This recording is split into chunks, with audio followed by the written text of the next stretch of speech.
சிங்கப்பெண் படைப்பிரிவு தலைமை ஏற்று நடத்துபவர் திருமதி ஆர் விஜயலட்சுமி, பெண் உதவி ஆய்வாளர், தமிழ்நாடு சிறப்பு காவல் படை 5ஆம் அணி.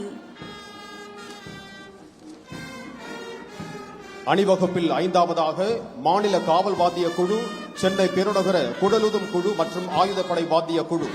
தலைமையேற்று நடத்துபவர் திரு தயாளன், ஆய்வாளர், தலைமை அலுவலகம்.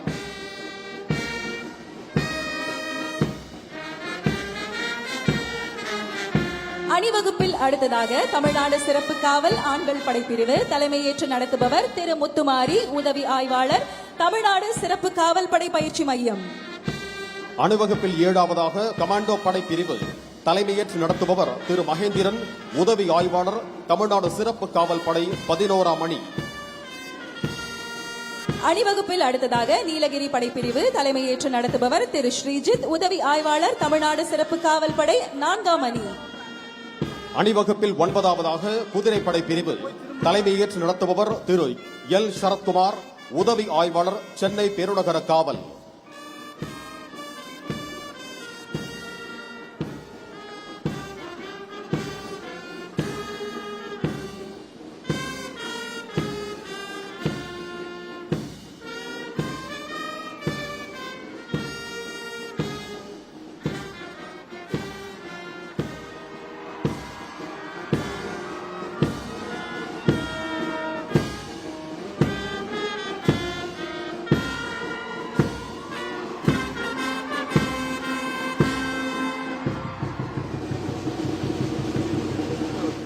அணிவகுப்பு தலைவர் அவர்கள் கோட்டை நுழைவு வாயில் அருகே மாண்புமிகு தமிழ்நாடு முதலமைச்சர் அவர்களுக்கு வணக்கம் தெரிவித்துக் கொண்டு தமது குழுவுடன் இணைந்து கொள்வார்கள்.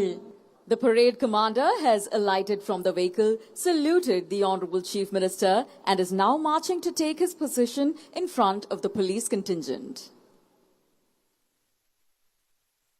தற்பொழுது மாண்புமிகு தமிழ்நாடு முதலமைச்சர் அவர்கள் கோட்டை கொத்தளத்தை நோக்கி வருகை தந்து கொண்டிருக்கிறார்கள்.